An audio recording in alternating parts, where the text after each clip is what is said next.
সভাপতি সাহেব, তো আপনার কাছে আমার একটা প্রশ্ন যে বর্তমান বিগত 5 বছর যেমন 2021-এ নির্বাচন গেল, সেই সময় এখান থেকে বিধায়ক হলো দিগন্ত বর্মন। তো এই 5 বছর 2021 থেকে 2026 পর্যন্ত আর 2016 থেকে 2021 পর্যন্ত এই দুইটা এমএলএ ট্রান্স আর এই দুইটা এমএলএর কাজ কামের আসল পার্থক্যটা কি, আর এইবার আসলে কার সম্ভাবনা বেশি?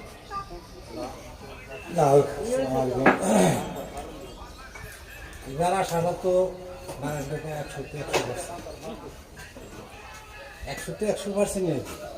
সরকার বিজেপিতে এটা হয়তো যেটা জিগান্ত বর্মন আমাদের চরঞ্চলে বা সমস্যা যা কিছু করছে প্লাস তার বাপ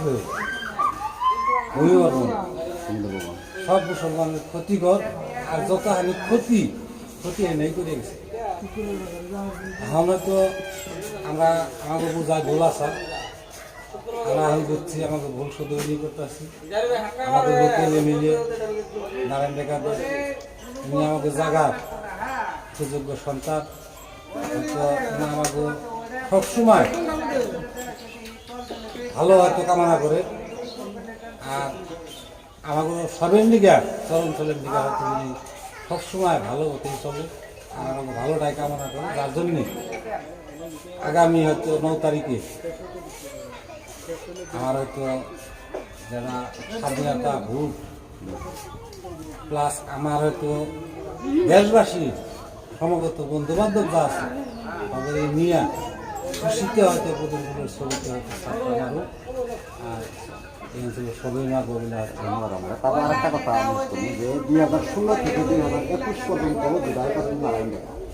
তো আবার 2021 থেকে এই পর্যন্ত হলো দিগন্ত বর্মন। এই দুইজন এমএলএ কাজ কামের মধ্যে আপনার কোন ধরনের কাম হয়েছে কি? আগে যে নারায়ণ বেকার যে কাজগুলো করছে দিগন্তর জামানে যে ধরনের কাজ হয়েছে না?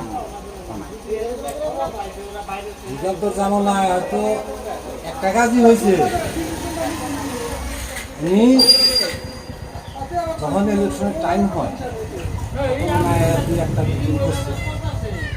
তারপরে বিগত যেটা 5 বছর চলে গেল অঞ্চলে কোনো জনসাধারণ একটা পলতকে মিলিয়া লুকিয়ে থাকা মিলে তো রাজ্যের দৌড় নিয়ে। আপনার ধন্যবাদ, আপনার মতামত দেওয়ার জন্য আপনার অনেক ধন্যবাদ।